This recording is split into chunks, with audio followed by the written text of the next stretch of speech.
Cappy, how are you? Good. Hanging in there. Glad it's Friday. Yes, it's Friday, and I'm sure you have a lot of plans around the house with the old lady. Are you fixing it up? Are you spreading mulch? I've seen little glimpses of your house, your lovely little domicile. Yeah, thank you. It looks very cozy. It almost looks like it's a woman-run household almost. Oh, does it? Yeah. The little implementations in your yard. I saw a little gnome. There was like some kind of cutesy shit in your front yard. It seems like a charming grandma lives there or something. Yeah, it does, right? Yeah, a little bit. Yeah, I think it looks nice. Yeah, kind of cozying it up, Yeah. I like it. Taking pride and ownership and esteem for that hard-won property you've got through your capitalistic good doings. Oh, yeah. I'm a big capitalist over here, Well, now, hypothetically, you have the potentiality to do that. Now, in fact, you could be a landlord and petit bourgeois all in one if you just rented out a room in that place, right? Oh, sure, yeah. Oh, my God, the potential to do mayhem, and yet you restrain yourself. Yeah, no, I mean, I had a roommate, Joe's Mustache, who's in our Discord server, was my roommate for a while. We just split it down, in half, the bills. And it was, he's a great roommate, like the best roommate ever. He's not all up all over you. We did our own things, but we've been friends for years. So of course we hung out, but he's, quiet, clean. And, it was a good time. I'm hearing a little bit of a slight to Chairman Smokey. Wouldn't Chairman Smokey, your cat, be considered the best roommate? Yeah, I mean, he's definitely, when he's not, throwing cat litter around the house and knocking stuff off tables, he's a great roommate. He doesn't clean up after himself. I have to wipe his butt, and I got to feed him. Between you and me, you've spoken of similar issues with Joe's Mustache. The kitty litter, the butt wiping. Yeah, I have to wipe his butt. Yeah, I'll be sure to show him this. Okay, well. But yeah, no, I'm not doing shit this weekend. I'm going to go to a party on Saturday, and then Sunday I'll be busy with my girlfriend's family. So that'll be the weekend. Very good. Well, that's shit, good. But I'm not doing any shit I don't want to do, like fucking housework. Yeah, good shit. Yeah. Yeah. Okay, so, and also I want to give a shout out to some of our patrons. Who do we have here? We got a couple. I believe it's Fungals.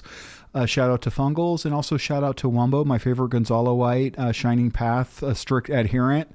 Shout out to Wumbo and Fugitive, who both went from free members of the podcast to paid members of the podcast, which we love to see. Yeah, we appreciate it, guys. Thank you so much. Enjoy your, be sure to connect your Discord with your Patreon to get the vaulted Tanky role in the Red Army Capybara Discord, which you can get access to in the Linktree, linktree.com/Red Army Capybara, and also go check us out on patreon.com/online leftists, where you can enjoy very many of the valued streams that we do over there. They are available on demand from past streams that we've done. We do them every Tuesday and Thursday. If you have fear of missing out, or you feel like life and culture and the communist movement as it stands here in America has passed you by, well, you can retroactively participate by watching some of the VODs, joining up, becoming a paid member, getting access to all those, and watching us live on Tuesdays and Thursdays at 8 p.m. Eastern Standard Time. But right now, Cappy, we've kicked the LeftCon episode down the road even further, so you can have more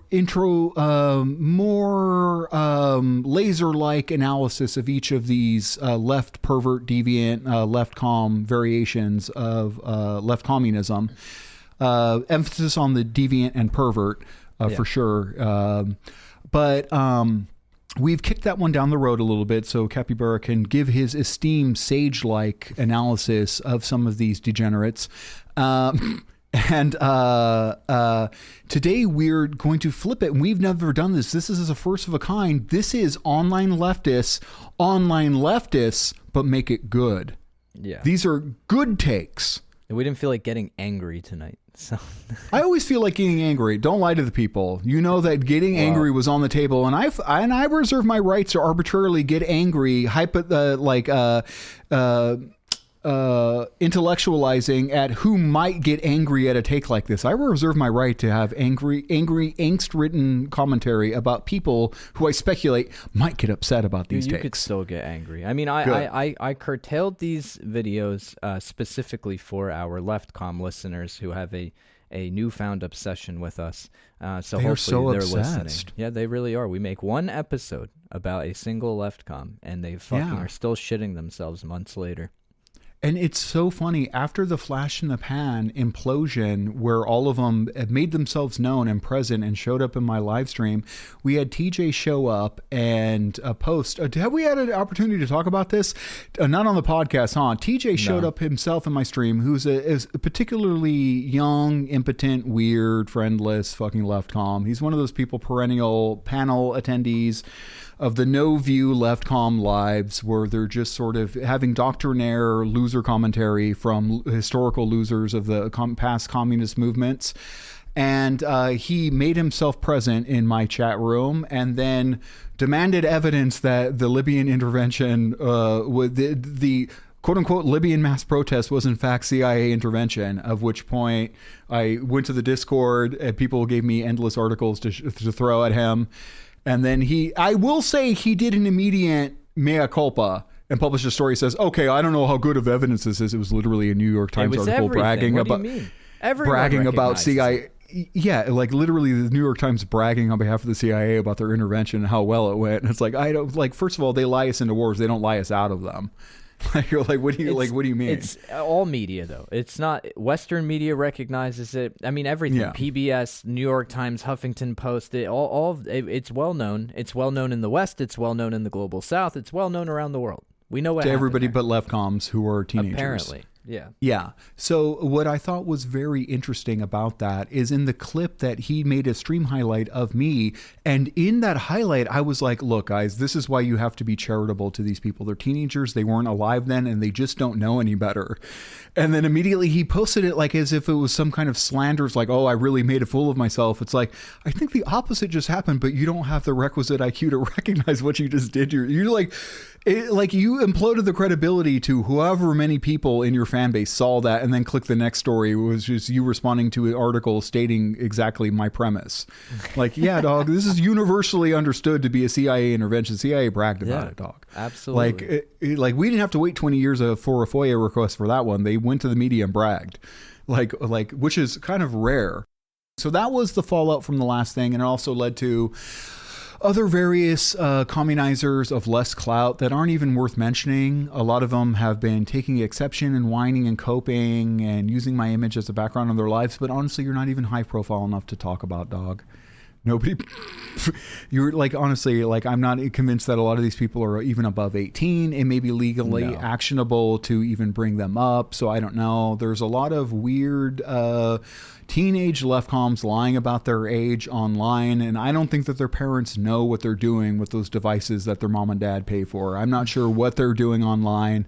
But they're definitely trying to throw their weight around and do everything but actually educate themselves on the successes of Marxism, Leninism, which is what we are champions of, Cappy. We celebrate AES, and I've been doing it. So I also my TikTok got banned, Globoid TV. So I've been streaming on Globoid Lover 911. You all can check me out there, and also I have an alt account, Comrade Moid. You guys can check me out there, and we also urge everybody listening to this to follow us over at not Patreon.com, TikTok.com/@ Online Leftists, so we can start doing pre-Patreon streams on there.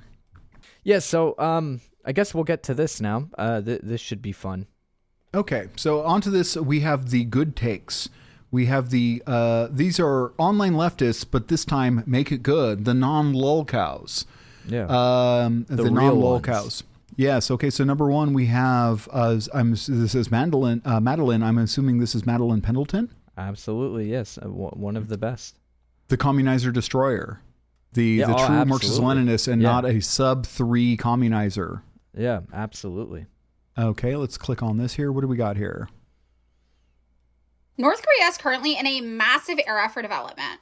People are referring to their main capital city, Pyongyang, as Pyonghattan. And they just beat their goal of building 50,000 new apartments in the city limits. Now, housing in North Korea is a human right, which means all of these apartments are absolutely free. They're in newly developed buildings like this. And that's not the only area of North Korea that's seen rapid development recently. All of Pyongyang has been expanding, and they have also done expansion projects in other large cities throughout the country, as well as rural development near farmland. Over 80% of North Korea is rugged mountainous terrain, and they have very limited amounts of farmland available. This used to not be a problem until the United States illegally divided Korea in half, cutting the north off from the south where more food was grown. In the 1990s, the small amount of farmland they had left was actually wiped out in a natural disaster, and it led to thousands of people starving to death. North Korea is not able to easily trade to import things like food because of the massive blockade levied against them by the United States and the United Nations. So part of their rural development has been building massive amounts of greenhouses to grow food in new and creative ways. They've also developed new tourist zones. When COVID lockdowns happened, they cut off all international travel, and they are now starting to open their borders again so that international tourists can arrive.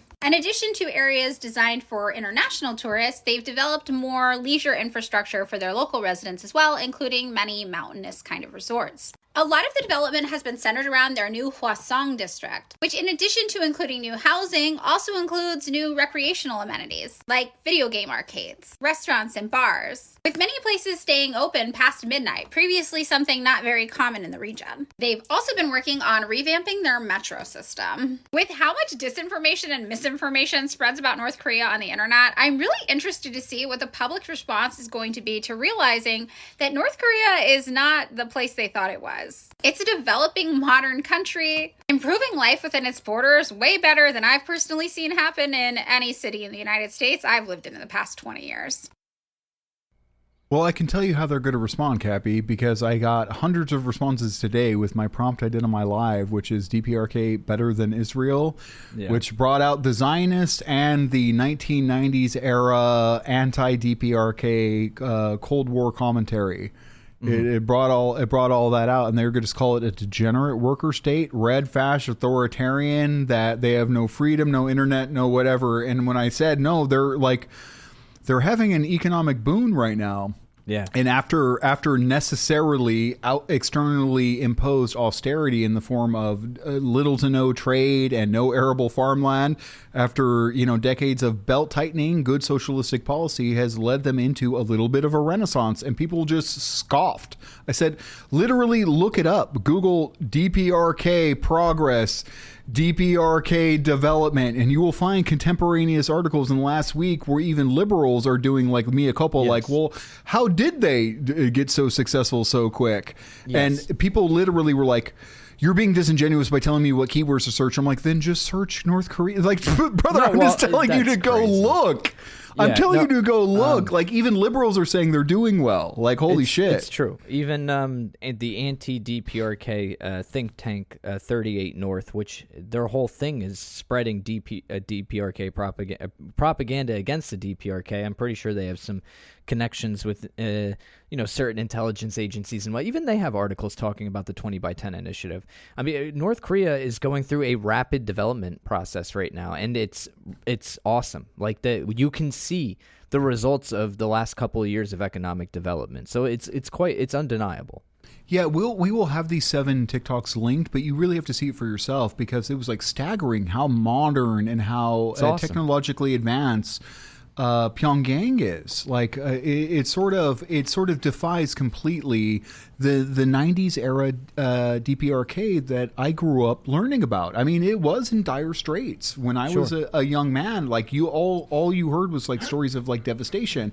Of course, it was credited with crazy autocratic monarchistic nepo tyrants, right? Like, it was all like through a lens of like Western hysteria. Yeah. However, the scenes that you saw from them were terrible. However, they can't even do that now. I've said this before. It's only been about 2 years of the 20 by 10 initiative, and since 2019, they started to facelift a lot of other cities other than Pyongyang and fix shit up.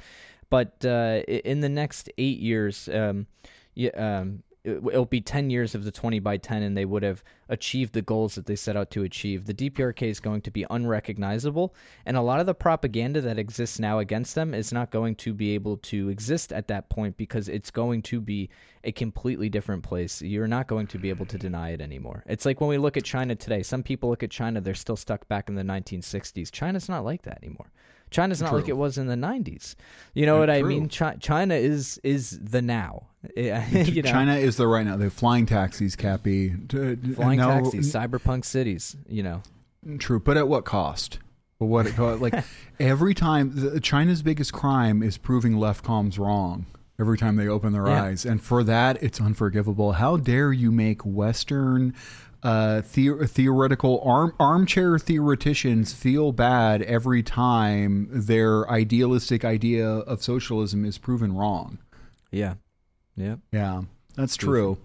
Get fucked, leftcoms. It's exciting, yeah. Get fucked. It is. Okay, so we have a win for the MLs right here. Base DPRK. Okay, and Madeline, good take. We like that. Yes. Okay, up next we have Mocha Yappuccino.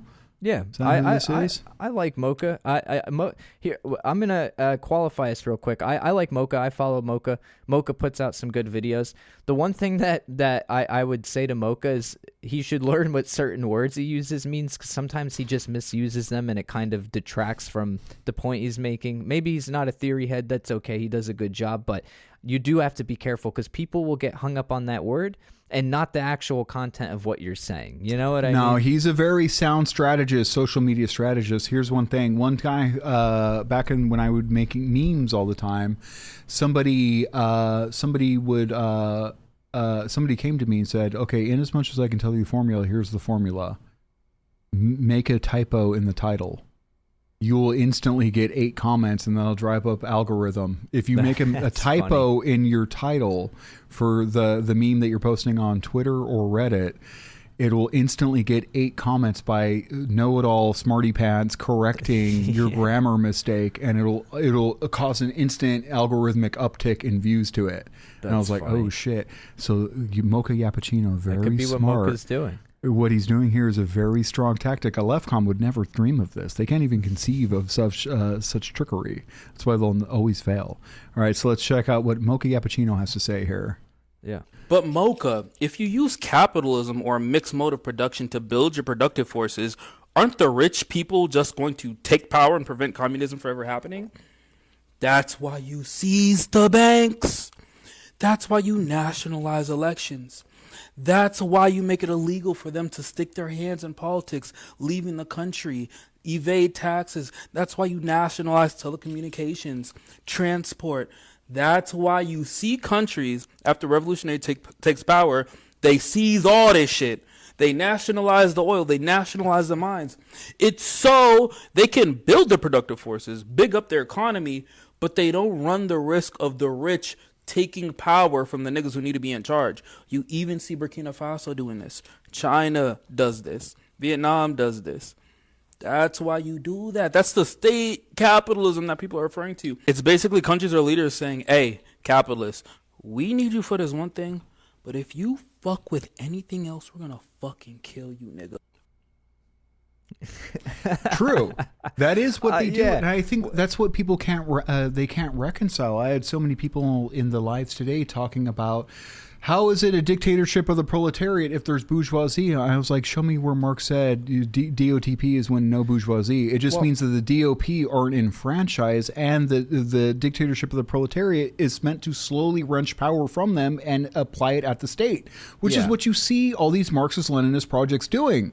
So again, leftcoms debunked by actually reading Marx. No, I would argue that Marx would consider, if the DOTP is a thing, then there are classes still, and that's why the DOTP is still a thing. So no, right.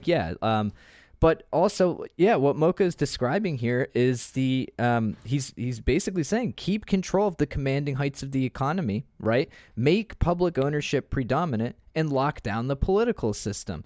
You know what I mean? And that's how you keep, because here's the thing: the bourgeoisie in China. That way, you get all of the spontaneous anarchic capitalistic action that's hard to plan down to the nth degree, and you're just covering it in a higher ordinate way by firewalling in between legislation and lobbying. Yeah, and well, erosion. That's the thing.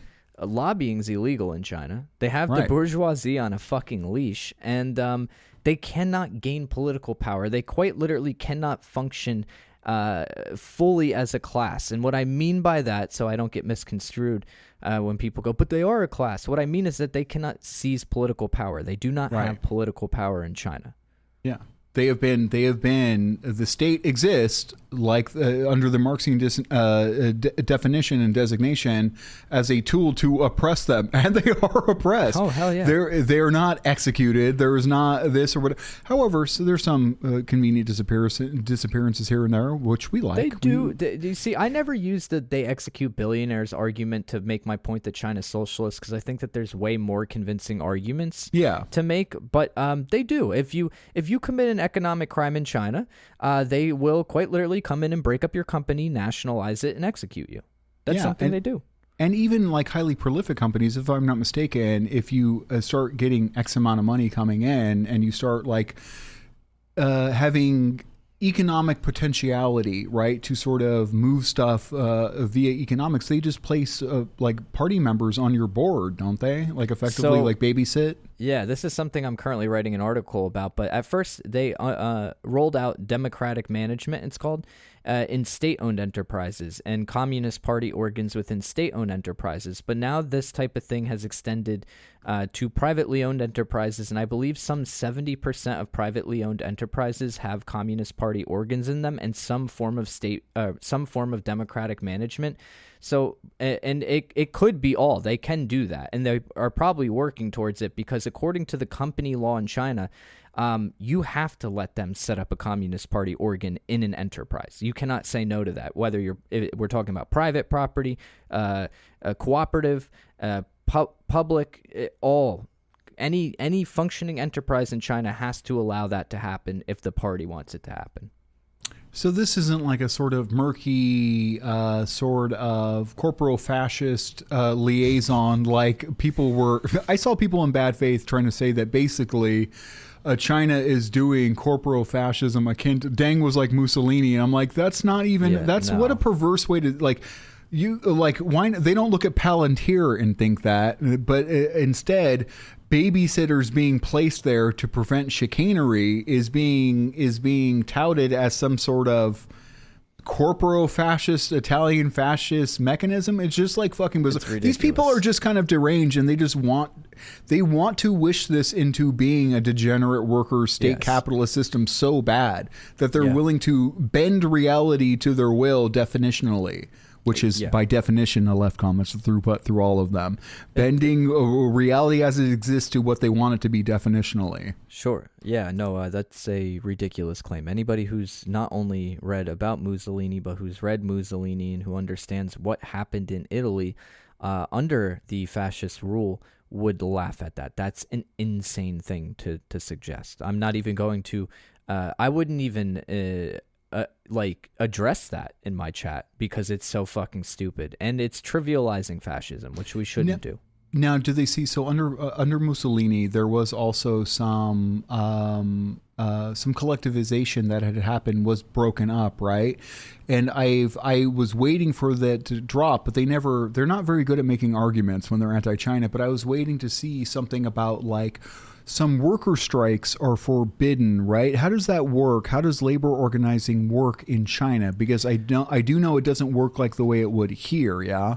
So the trade unions and stuff like that function throughout the country. People do go on strike and stuff like that and protest. And generally, from what I've read, their requests do get answered, right? It's taken a hell of a lot more serious than it is here. With that said, some independent protests, especially ones that are funded through NGOs, which is a pretty popular thing in China for Western NGOs to fund movements, they are deemed illegal. But who am I to even criticize that when we're literally here in the United States right now? We are straight kidnapping protesters off the street from outside the front of, Delaney ICE Hall? fucking concentration. Yeah, Delaney Hall, for instance. I mean, as someone from New Jersey, and as someone who knows people who were at that and in eating fucking pepper balls and tear gas all night. I'm not. China's not doing that. You're not that sympathetic to the people using this as a fulcrum to levy anti-Chinese rhetoric. No, right? Here's the thing. Like I always say, when I go outside, if my lawn's got a bunch of weeds and it needs to be mowed, I'm not going to look over at my neighbor's lawn and criticize them for their weeds and how tall their grass is. I'm going to go get my lawnmower and I'm going to mow my own fucking lawn. True. I don't have a lawn. Privileged, petite bourgeois, Red Army capybara with all the potentiality of being a landlord, lording his lawn over my us. front poor... lawn is like 6 feet, dude. It's not that long. I live 6 in the feet town, longer than dude. mine. Fucking now you're lawn logging me still. Like humble flex. You live out there in the fucking big iron on his hip land. You know what I mean? Okay, I live in an apartment. Well, there isn't not a lot of nice cultivated lawns here at the property, but that's neither here nor there. We get that fucking leaf blowers all the time. I swear to God, like 3 times a fucking week. I don't know what they're doing, but you should be lucky you have such a teeny and emasculine lawn. You're actually lucky. Okay. Yeah, so this next, Socialista Champagne. Now, I've been loving their takes recently. Yeah. The Socialista Champagne. She's great. Yeah, she's great. All right, so here's another good take. Cultivated, not cultivate. Here is another take, a good take aggregated by Red Army Capybara from Socialista Champagne. Why are people sympathetic to Russia in the Russia-Ukraine war? I'll break it down without sugarcoating, so if you like sugarcoats, keep scrolling. Russia has recognized Palestine unwaveringly since 1988, recognizes East Jerusalem as its capital, and hosts a Palestinian embassy in Moscow. Ukraine does not. Many of us don't automatically prioritize European lives over African ones. Africa has long been stripped of its wealth and autonomy and faced genocide after genocide to no end in sight. Russia has historically supported African sovereignty, from helping end apartheid in South Africa to aiding decolonization in multiple former European colonies in Africa, and today Russia continues to offer military and political support to the Sahel states resisting French dominance, showing a consistent track record of supporting African self-determination without recolonizing them in return. Europe, in contrast, has mostly undermined African independence. NATO's expansion eastward is a glaring double standard. The Warsaw Pact ended decades ago, and yet NATO didn't disband. It grew closer to Russia's borders. Imagine if Russia had military alliances with missiles that could reach New York, all over Latin America. During the Cold War, the U.S. threatened nuclear war over Soviet missiles in Cuba just for a few days. Yet NATO's creeping presence near Russia is tolerated as defensive. NATO is far from a neutral alliance. It operates as the imperial arm of the U.S. military power, shaping pipelines, resource dominance, and trade routes globally, as seen in Libya, Iraq, and several former colonies in Africa resisting Europeans.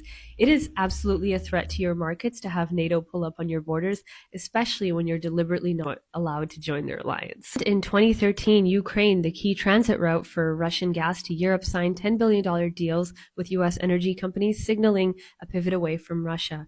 EU consumers benefit more from cheaper Russian gas nearby. Hostile relations with Russia make no economic sense.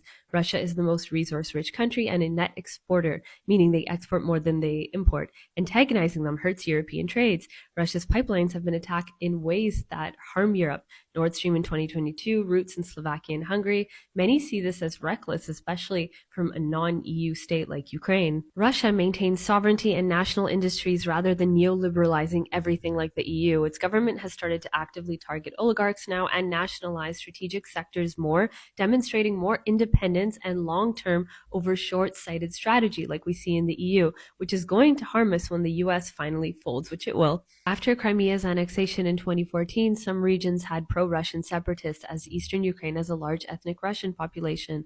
The lands Russia currently controls were part of Russia until recently, when they were given to Ukraine during USSR. Okay, abrupt stop there, but true. It is so funny when I'm listening to this. Why is it that left comms specifically, and liberals generally, I understand why liberals have general anti-Russia derangement. It was a key figure in electoral conspiracy theories, especially lobbied by the Democrats, talking about vote tampering. And there was other stuff like Reality Winner was, in fact, incarcerated for exposing that there was key fisher. Was it a key phishing? What the hell? Basically, email spoofing attacks on some election commissions and like just going over like voter rolls for like county clerks and stuff like that. It was kind of like, okay, so but that is zero sum game, probably the type of things that all of the major world powers kind of do to each other. I'm suspecting China. Go ahead. We're talking about a handful of Russian trolls on the internet. You know, and people are like, Putin tried to... No, Putin didn't do shit. Some fucking Russian trolls on the internet did some shit. That's a crazy thing to be like, well, Putin must have directed it. Putin was trying to fuck up our... No. Like everything that happens vis-a-vis hacking via Russia is all of a sudden magically transformed into an FSB op. Yeah, no, it's absolutely goofy.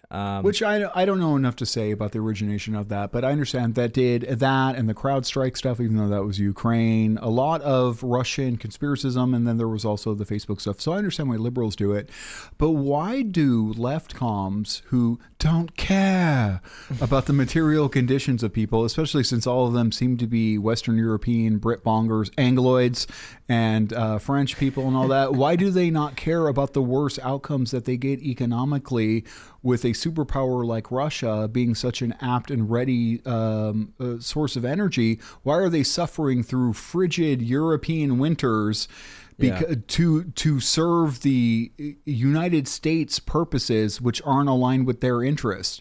Why are they so ready to ignore geopolitical realities and the material conditions of the people in Europe to serve the United States imperial stuff? And why are they aligning with State Department rhetoric about Russia?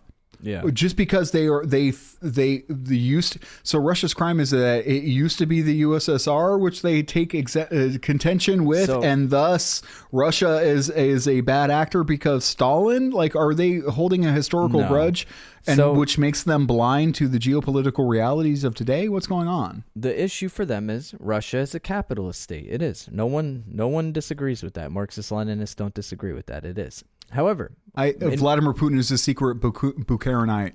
Well, Vladimir Putin is a fucking avowed communist, and he's part of the KGB, and the KGB still exists, and he's doing a longitudinal secret undercover op, and he is strategically retreating into a Bukharinite positions and making a public show of a retreat into capitalism. But the USSR will rise again. The USSR will rise again. That would be nice if it were true. I don't think it is, but this is my take on it. And this, again, I don't think there's a lot of blind spots for Americans, and post-socialism is one of those. That shouldn't be a thing. Post-socialism was not thought that like that. What do you mean? Post-socialism is supposed to be communism. A fully developed communism. So when we talk about a post-socialist society, what we have to consider is that these are not the same as Western bourgeois democracies. Now, this isn't to say that they're socialist. However, the USSR is an inseparable part of the history of modern Russia. Whether we talk about politics, their infrastructure, their social system, the culture, so on and so forth, the USSR is embedded in that still. And so we see very peculiar things. Now, I would argue that a lot of the socialistic type policies we've seen Putin enact against oligarchs and this, that, the other thing, I think that has less to do with him being actual, right? Because I don't think Putin's a communist, but what I do think is that you cannot avoid living in the global system of imperialism, being a victim of imperialism. You cannot avoid the trend of socialism. You cannot avoid doing socialistic things. It's an objective trend of human development. And it's almost a trait of campus. And somebody was saying, I understand your positions because from a campus perspective, I'm like, no, the reason why these people are seen as anti-US or whatever is because they're doing things a la, when you do things and when the main capitalistic imperial hegemon, when the imperial hegemon is capitalistic, the things that you do to prevent yourself from exploitation by them look like socialism, because socialism itself was a reaction to capitalism. Sure. It's not a one thing. So people are saying, "Oh, you're just you're anti-American campus, and that's why you support DPRK." I'm like, the reason the U.S. is against DPRK is because they're fucking run by MLs. They're doing socialist things. That's why the U.S. hates them. And they continue to do stuff by taking their liberated table off the buffet-style resource extraction that the U.S. demands. And that's why they're persona non grata and pariah state. Yeah. So the things that you do to shore up from Western aggression are the same things that you would do socialistically anyways. Mm-hmm. You're taking food away from capitalists. That's what you're doing.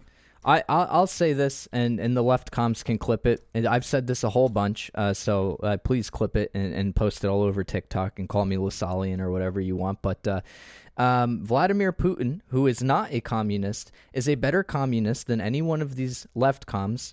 When Vladimir Putin gave jets to the Bolivarian Revolution to defend themselves against U.S. imperialism, it was fucking based.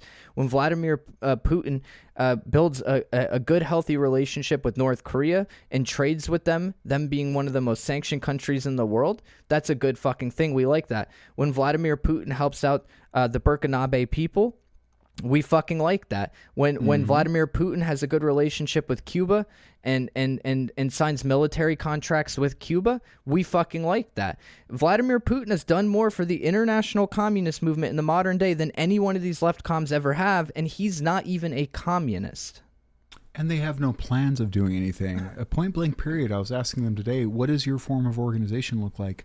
How do you do it? And they can't. They punt the ball into some near hypothetical future of where the capitalist social relation is already gone.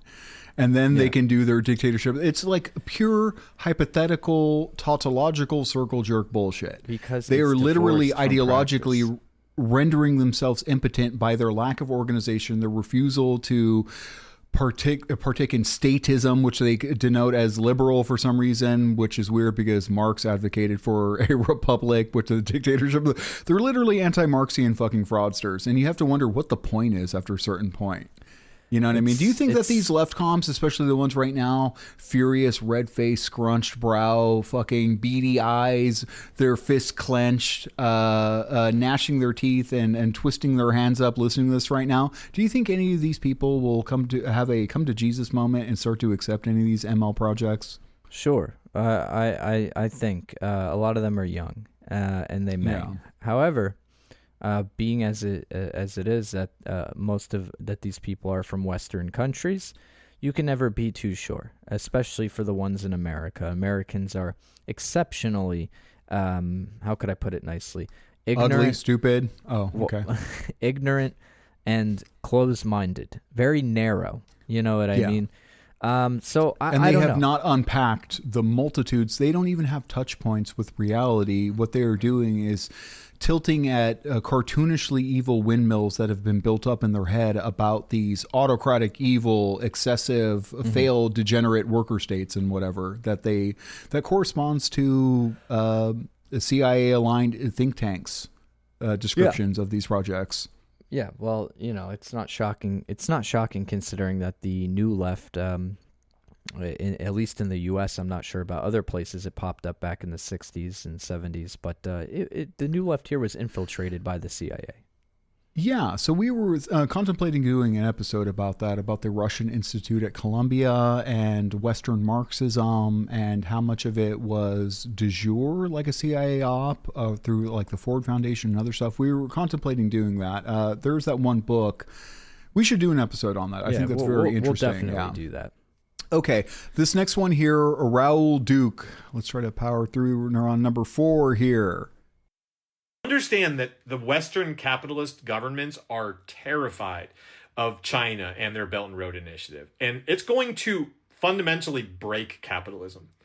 Capitalism requires an exploited group of countries where you extract resources from, and China is going to make it impossible for the West to continue doing it. If you read Walter Rodney's How the West Underdeveloped Africa, he talks about how Europe and the United States trapped Africa into a state of being permanently underdeveloped, offering them loans to develop their country, allegedly. But really, it was just enough so that they could extract resources out of them, develop the mines, build some roads so they can cart the stuff out, and some airports, pay off the ruling class. And the loans were deliberately exploitative. It traps them in a cycle of debt they'll never be able to pay off. If they don't pay it back, the U.S. will invade them. They end up spending significantly more of their money on debt repayment to the West than actually building up their education system or manufacturing capability.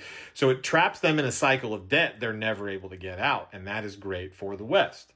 Now China's come in and they're saying, we actually want to help you develop your education system and your manufacturing capability. We want a trading partner, not a country to exploit. So we'll help you. And if you like us, let's do business. Once these countries are actually developed, Pandora's box is open. There's no going back. The US and the West can no longer exploit these countries in the way they've been doing. This is going to break capitalism fundamentally. And that's why they're spreading so much lies and trying to convince you that it's imperialism, same as they've been doing. If it's not clear from everything else, that we are witnessing the death throes of capitalism, and they are lashing out. This is the face of late-stage capitalism. Yes, leftcoms are the face of late-stage capitalism and its death throes, equivocating and talking about social imperialism, debt trap financing. It was so funny because people levy that claim against China. Yeah. It's like, are you talking about the U.S. and the World Economic Forum, the WEF and the IEF and the World Bank? And they're like, no, I'm talking about China doing it. They're doing debt trap funding via their Belt and Road to do social imperialism in China. It's like, brother, why are you silent on the U.S. actually doing that and equivocating and lying about China doing it? But they can't help it, Cappy. No, I know. The Belt and Road Initiative is the beginning of the world, the greatest anti-colonialist project, anti-imperialist project that the world has ever seen. This is a huge part of the thing the Chinese talk about, a shared future for mankind. That's what they want to build, a community and a shared future for mankind. And I think that sounds fucking great. Yeah, and I don't even think necessarily that China has to be, while there's a default social relation of capitalism in the world, while that is the status quo, even if there was self-interest being perpetuated on the behalf of Chinese to get access to rare earth minerals as a requisite resource for their productive prolificness. The production powerhouse that's going on in China now, I think all things being equal, they are doing non-asymmetrical deals that genuinely benefit people. The conditions are better in those Chinese-funded projects. They have better outcomes for the people. The conditions are better for the workers. The extraction policies are better, cleaner. They've gotten rid of artisan mining. They're opting for automation. They have banned child labor. Everything is better. And the money, which is often forgiven at a higher rate than the West forgave them, comes with no predatory strings. Classically, the capitalists would trap you by making strings attached to loans, which sort of necessitated that you wouldn't nationalize stuff, and in fact, you would give access to what they considered good arbiters, which is Western corporations, to be able to go in there and get rights for extraction and stuff like that. The IMF forces restructuring on people. China doesn't do that. And like you said, they forgive a lot of loans. And also, a lot of people don't know this, China loses out in a lot of deals. China gives more than they get from the deals. So, it's incorrect. The imperialism claim against China is something that you could debate on so many levels, and it's nonsensical. But I think maybe these people will come to when they start to see the new world that is being born. But we see DPRK blooming right now, and they're still, even like liberals and leftcoms alike, what's the difference? Are both levying degenerate worker states, privation, autocracy, monarchy, fucking 1990s starvation. It's like, bro, look at Pyongyang right now, dog. That old picture, that doctored photo of DPRK being dark at night, that's, brother, that doesn't work anymore. Just take a picture during the day, homie. Like, there's fucking gigantic neo-futuristic skyscrapers going on, and they give them away to people for free. You can just live in those apartments. Like, holy shit. They're like, no, the 90s. Yeah. No, but the 90s. So I think that these people are going to be able to just close their eyes and criticize Africa and the better, more fruitful relationship that they have with China, because they're working backwards from a conclusion that they want to have. Absolutely, yeah. Yep. And they're ugly and stinky and girls don't like them. Okay. So yes, W China, good job. Okay, right now we have draft dodger Khalil. Yeah, I like Khalil. Yeah, I haven't been seeing a lot of him on my FYP. Has he been quiet as of late? I haven't seen him either lately. Yeah, I wonder what he's been up to. Yeah, I like a lot of his videos. Yeah, all right, let's check out Khalil here. Burkina Faso banning homosexuality is objectively a bad thing, but the issue arises when you realize that Americans and people of the West do not view sovereignty as a country's right to self-determine, and instead they view it as a country's right to self-determine in a way that they see acceptable. The reality is, a country's sovereignty also includes the right for them to make mistakes. First of all, you're acting as though he just banned homosexuality in West Hollywood. Burkina Faso is a Muslim-majority country where nearly 90% of the people there subscribe to either Islam or Christianity. The only reason that shit passed is because homophobia is not unpopular there. The only reason in America we have the liberal surface level reform that we see today, which leaves LGBTQIA plus people on the chopping block every 4 years, is because we've had hundreds of years to figure that out. Burkina Faso has only been free of direct Euro-colonial influence for less than 4 years. If that is a deal breaker for you supporting a people's revolution, then newsflash, you wouldn't have supported the Cuban Revolution either, because Fidel Castro was doubling down on his country's already existing homophobia during his revolution. Because like Burkina Faso, they were in the process of finding their country's cultural identity. Y'all be running around giving props to the Houthis in Yemen for standing up for Palestine. Meanwhile, their laws on gay people are objectively worse than the ones in Burkina Faso. The difference between Yemen and Cuba, though, is that Cuba has had time to evolve as a country, which eventually led to them having protections for gay people in their country. Yemen didn't get independence from the British until 1967, and the West has been trying to destabilize them since. And it is nearly impossible to advocate for gay people's rights in any capacity if you are constantly under the threat of bombardment, famine, and destabilization. The patriarchy and by extension homophobia has been deeply ingrained into the society of the globe. No country is bigger than the program. In order to secure those rights for people, they have to go through the proper steps. And those steps happen internally over time. That being said, do I support Burkina Faso, the Houthis, Fidel Castro because they are bastions of gay rights? No. I support them because I realize the anti-colonial movement is the first step to achieving gay rights. Anti-colonial movement is the first step to achieving any rights for marginalized people. And those things happen internally on their own timeline.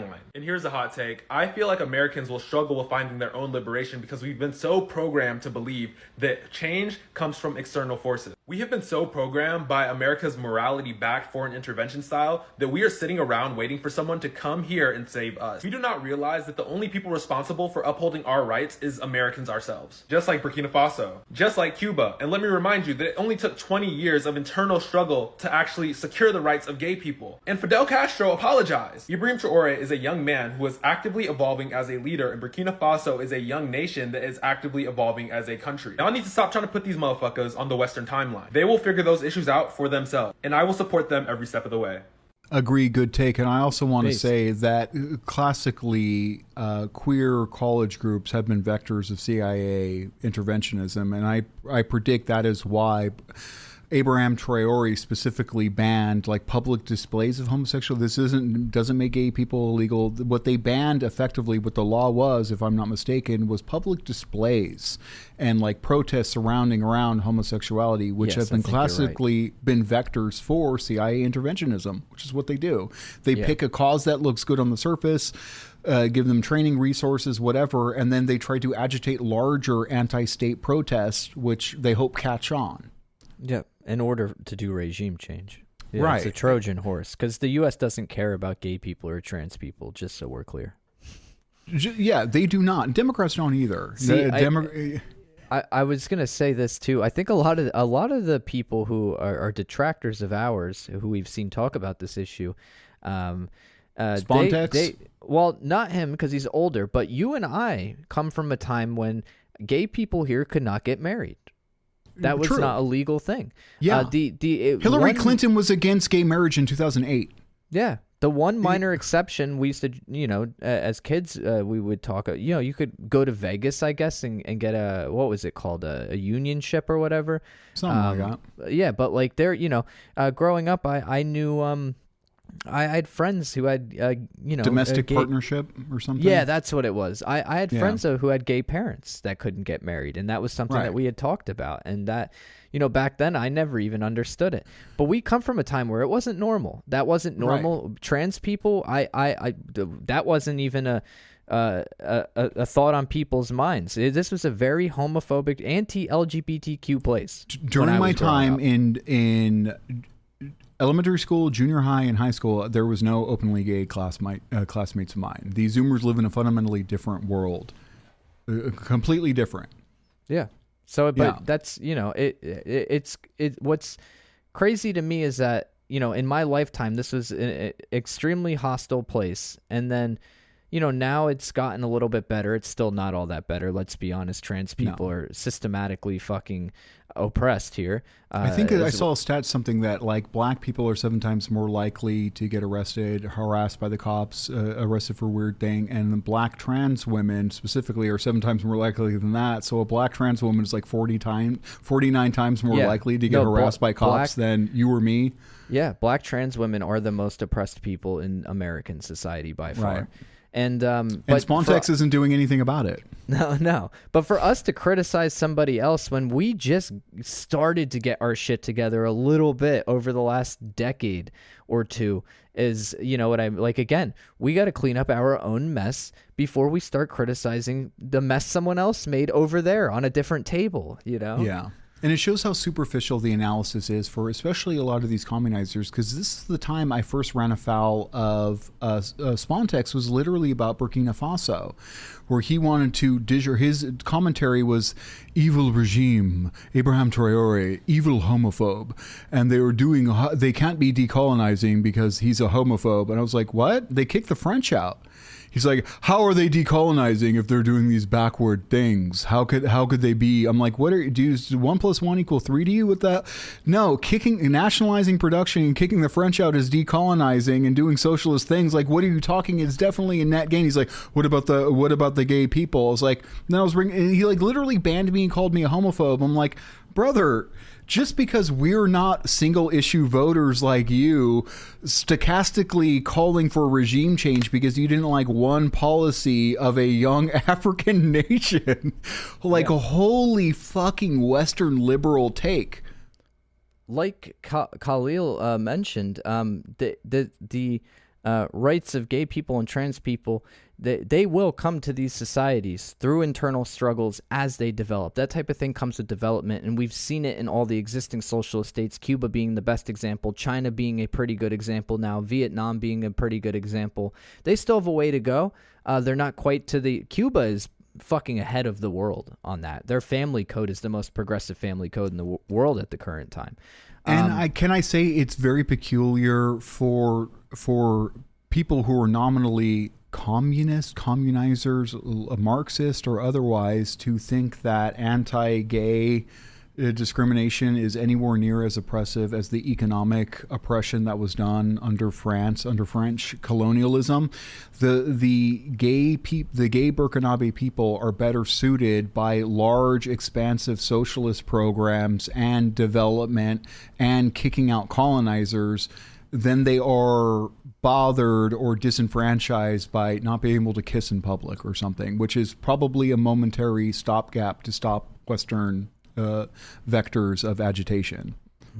Yeah, no, I agree, and I think that even if that's not the case, and it's a law that they made for other reasons, it's a mistake, and I have faith that the Burkinabe people will struggle against that, and as they develop, they will become more progressive, because that's what economic development happens first, right? The ideas you have, the superstructure develops, as the substructure does. It's not to say the superstructure doesn't have an effect on the substructure, but the substructure is dominant. And so with economic development, the views and the politics and the so on and so forth, those types of aspects will also develop. So to just reject the AES, the Alliance of Sahel States, and the revolutions going on in those countries for such a reason is absurd to me.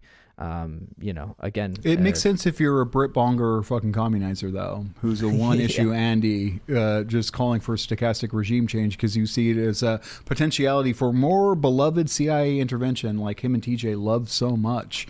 Okay, we got to move on here, but also shout out to all the queer Birkenabby people out there. Absolutely. I'm sorry that happened. Okay, and let's go over here. Raise the rate. If you think that China isn't socialist, then tell me, why does the state own the means of production instead of a minority of wealthy parasites? Energy, heavy industry, transport, telecoms, finance, banks, all owned by the people's vanguard. And why do over 90% of households own their own home, with land being publicly or collectively owned instead of corporations and landlords extracting rent forever? And why does China have consultative democracy, where ordinary people not only vote for local representatives, but can communicate their grievances to the working class delegates that sit in the National People's Congress and shape national policy, instead of just voting every few years and choosing between two corporate-backed pre-approved candidates? And why does China have a planned socialist economy that creatively leverages markets towards development that benefits the whole of Chinese society, where the state sets the direction for 14 key sectors instead of letting capital run rampant? And why do they socialize surplus, using profits for social goals like infrastructure, R&D, and welfare instead of lining the pockets of the parasitic elites?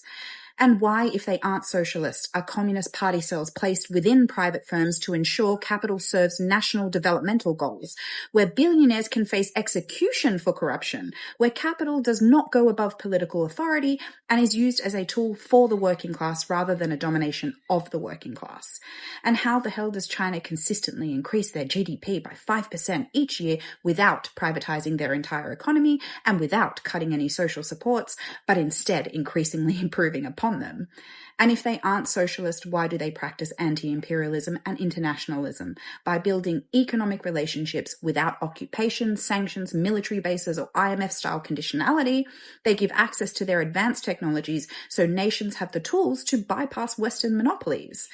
We have to remember China is a society that is emerging from feudal and semi-colonial conditions, as Marx put it, stamped with the birthmarks of the old society from whose womb it emerges.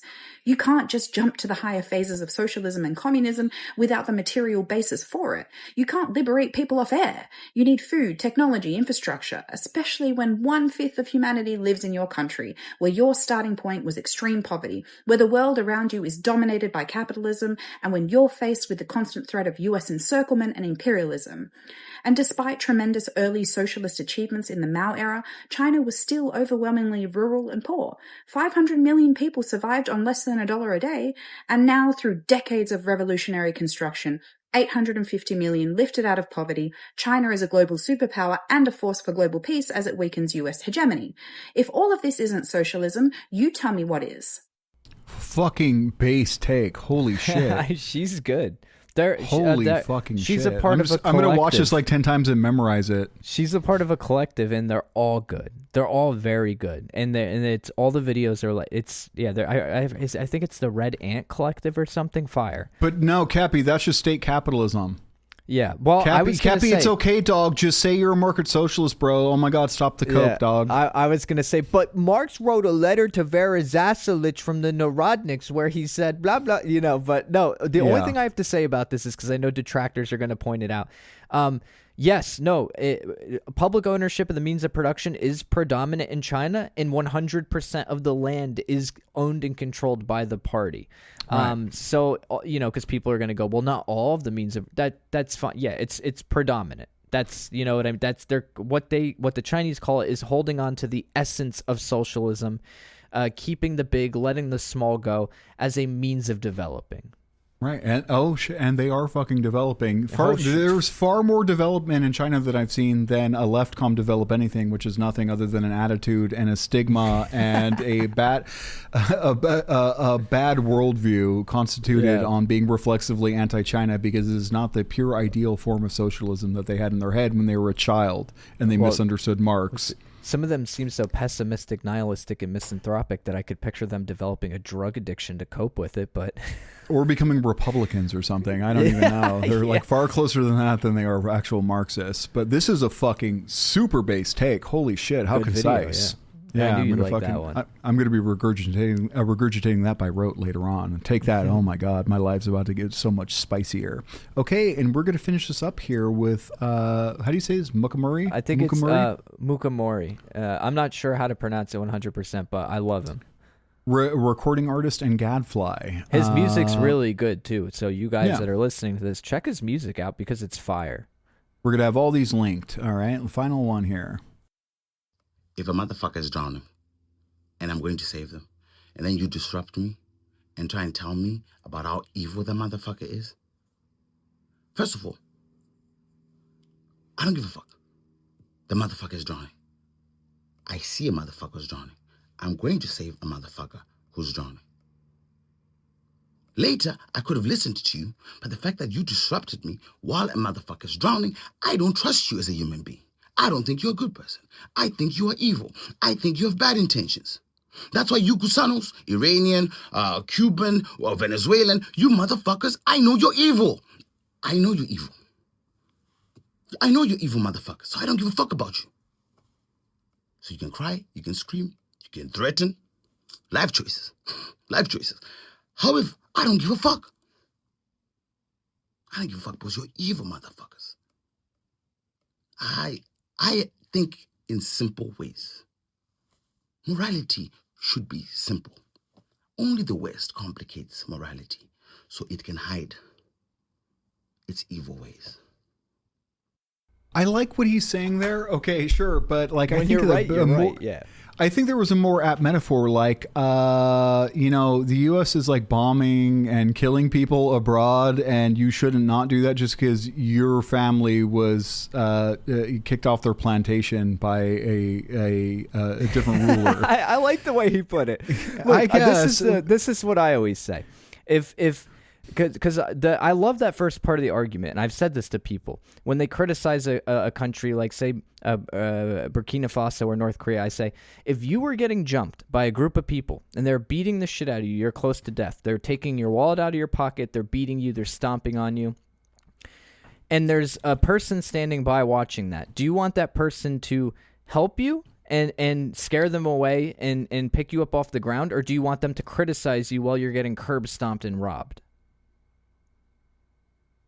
I want them to shoot the people. Yes. Yeah. Yeah. That's so when we criticize, like, whether it's Hamas or this group or that group, you're doing that while they're being beaten up and robbed. What kind of person does it? You should be offering a hand to them. Well, I don't know. He kind of lost me with the metaphor in the beginning, because the whole time I'm imagining someone saying, no, that guy's a Nazi. And I'd be like, oh, okay, yeah, I'll let him drown then. So, like, I don't know. Well, I don't know. There was definitely a lot of people I would let drown if you're like, no, that's actually a general in the IOF. I'd be like, oh. Yeah, but you right, know what I'll wait until that. I see the bubbles come up then. No one's helping, Bill Clinton, out of the water. You know what I mean? But I get his metaphor. In a jacuzzi-based incident, I would guess. I've used a similar metaphor before to try and get people to think a bit. But yes, the diaspora communities suck, especially in America. Why do they suck so fucking bad? Like, low-key, you did see Persian, Iranian people, whatever, like, nah, bomb them, it's fine. We don't like those ones anyways. It's like, bro, you're Iranian. Yeah. Well, what do you mean? It's like literally insane. They're like, actually, we would support the U.S. indiscriminate bombing of that country. Why? Generational grudges. It's like, fuck. Yeah, well, certain members of the diaspora have been bought off and have been. I mean, the diaspora communities, have been infiltrated by the U.S. intelligence services and leverage. We know this. Cuba is a great example because we know that 100%. But in a book that I've read by Ramin Mazahari, who works for Press TV and is an Iranian man, he details like how the Hollywood Iranians are. You know, he puts it much better than I can, but they're compromised, for lack of a better way to put it. Yeah. We collaborate. All of the Southern California people, like you have people who were, yeah, whatever. I don't know. I fucking losing my train of thought. No, it's the diaspora communities in general just fucking like no good. And which is why I advocate for the meteor to hit all of America. And I would only beg the meteor's fucking good graces and say, Mr. Sir God Meteor, please, spare some indigenous people. But all the settlers, wipe them out. Yeah. Yeah. Maybe, wipe out everyone except for the indigenous folks and then these 7 folks that we just played here. You could take me, I don't care. I think, I would if there was a button right here where it's like sacrifice every settler for fucking like worldwide socialism, I'd hit that button immediately, knowing that I would be, I would be smashing the button, definitely. But I think these were in fact 7 good takes. These were good examples of online leftists, non-pejorative, online leftists, parentheses, not pejorative. Yeah. Yeah, so, I mean, guys, if you're listening, follow these people because it's worth it. You'll learn something, they have insights, and their content's good. There you go. And you don't have to read all these pesky books asking me for lit. Should. No, don't listen to Cappy. You don't. You know how Madeline Pendleton became as smart as they are? Listening to Madeline Pendleton TikToks, which is what everybody should do in lieu of reading, okay? You guys just go ahead, listen to Madeline, Mocha Yappuccino, Socialista Champagne, Raul Duke, Khalil, Raise the Rate, and Mukamuri. Check all them out. And then don't listen to Cappy. He's going to steer you wrong. But also, guys, become a patron. Become a good online leftist yourself and cultivate good takes by yourself by listening to us. Join the Patreon, join the live streams. Tuesdays and Thursdays, this podcast comes out every Monday. If you've liked it, hit us a follow and maybe leave a good comment on the YouTube or somewhere else. Or I don't know. I don't really give a shit. And then follow us on Online Leftists, the TikTok page. We're going to start going live there as soon as we can. And Cappy, is there anything else you want to say to these reprobates and devils that are listening? Yeah, like I always say, don't talk to cops, don't do anything Cappy wouldn't do, and have a safe weekend. Or I guess since this is coming out on Monday, have a good week. Don't work too hard. Don't let your boss mutilate your brain. Oh, and by the way, happy Juneteenth, Cappy. Yes, and to all of the listeners, happy Juneteenth. To all the people that is apply, I hope you had a strawberry soda or something else like that. Happy Juneteenth. We're working though. We're on a strict timeline as dictated by Cappy's girlfriend, who's ruining this podcast. But she won't be over here until midnight. What are you talking about? I'm still recording on a Friday. Yeah. See, you see people. Yeah, I have a life outside of online. Yeah, and it's killing me. Yeah, it's killing me. All right, that's it, everybody. Peace out. Bye-bye. Later.